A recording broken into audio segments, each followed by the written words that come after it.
I'm going to show you everything there is to do and see at Gooseberry Falls State Park in Minnesota. Hi Weekend Warrior family, or if you're new here, I'm Randy, and every Thursday I share tips to help us make every moment count, because weekends are just too short. Stay till the end because I share a tip that I learned about that I think will help you have the ultimate experience. After we got our camper all set up at the campground, we headed off to see the falls. The visitor center and falls area parking lot was busy, but we found a parking spot and followed the trail.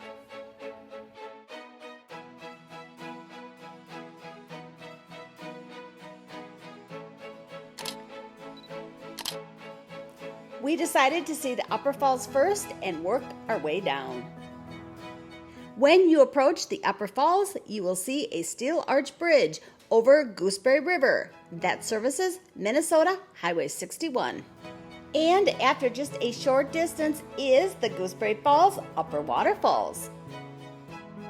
There is a trail that leads you around to the top of the upper falls.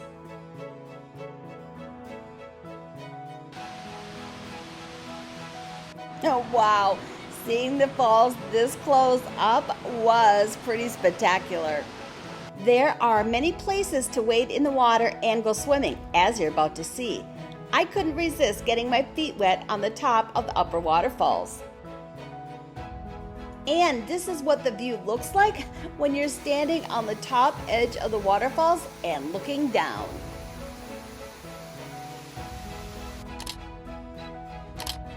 There are trails and steps that lead you to the upper, middle, and lower falls. But be prepared because each section is spectacular in its own way. I found myself standing on top of waterfalls once before and it was so surreal. But they were nowhere near as gigantic as these are. It's crazy to be standing on top of these huge waterfalls.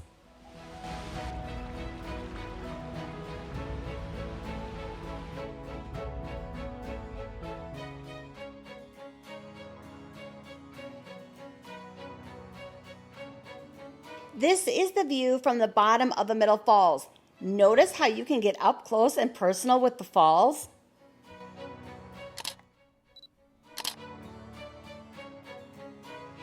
Okay, let's go find the lower falls.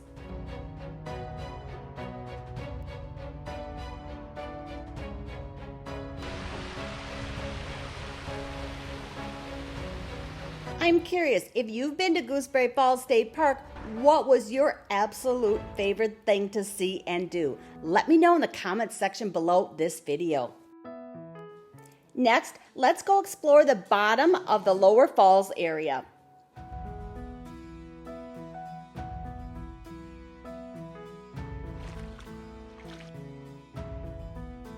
I noticed something off in the distance that looked pretty interesting, so I followed the trail which led to a bridge so that I could get closer to the other side and take a look. Oh yes, this is what I thought I saw. Hundreds of stacked piles of rocks.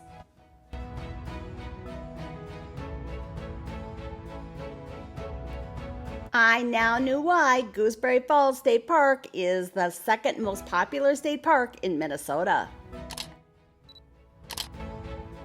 From my observation, the majority of people that come to Gooseberry Falls State Park only visit the falls. But I have a couple more remarkable must-see and do things to share with you.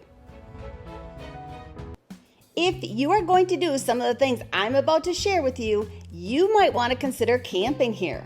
The campground has 70 campsites and most of them are semi-secluded with trees. The campground also has full toilets and a modern bathhouse with showers. Also, there is firewood at the service center, and I did notice that they have Wi-Fi at the visitor center. Located off another parking lot is the next must-do thing at Gooseberry Falls State Park. Explore the picnic flow area. After just a short walk is a grassy, green hill covered with yellow flowers with many brick and wood picnic tables. But what really took my breath away was the volcanic bedrock and the Lake Superior shoreline. This view was so magnificent with a peaceful vibe, and there was hardly anyone here. We were away from the crowds. Wow, was this a special place?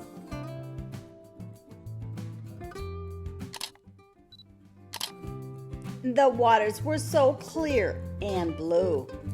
I could see gigantic rocks and had to wonder how they got there and what this area looked like thousands of years ago.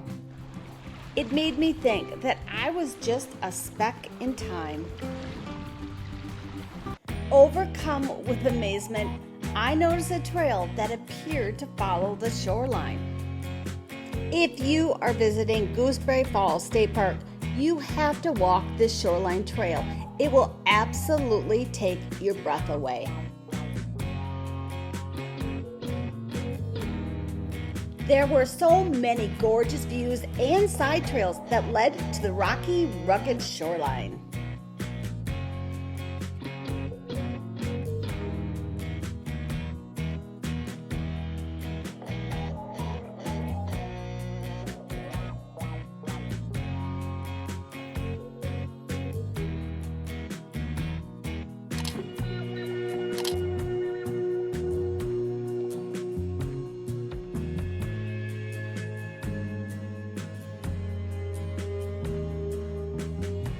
After a while, we came to a sign that said Pebble Creek and Lake Access.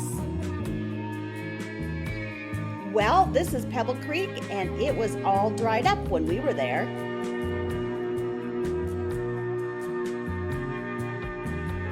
Thanks to whoever left this for me to find. I hope you are watching and tell me who you are. This is definitely a more remote trail. We hardly saw anyone. Coming up, I show you another must-do trail I learned about from someone at the service center. It's a popular one that you don't want to miss out on. A little further down, we came upon an area where I could put my feet in the water. But boy, was it cold.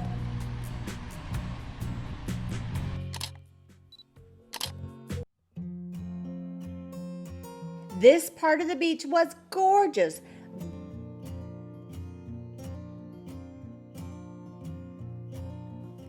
There was a place to climb down from the rocks, but that looked a little challenging for me. Next to this area was an old CCC pump house.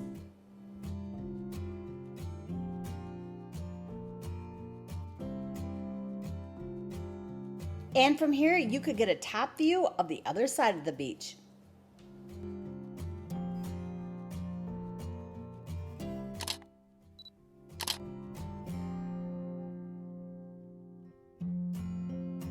The Fifth Falls Trail came highly recommended to me, and I also encourage you to hike it. It's an easy to moderate 3-mile loop that covers both sides of the river with spectacular views.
We arrived at Gooseberry Falls State Park on a Wednesday in June, and it was busy. But on that Friday, there were bumper-to-bumper cars.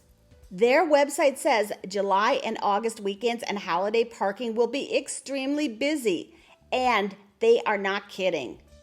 For the best experience, I strongly suggest visiting during the week if at all possible. Also, this state park is open year-round, so avoiding the summer months is another option. Do you want to learn how to find the best campgrounds? I recently did a video where I shared my go-to app, the app that's been instrumental every time I plan a camping trip.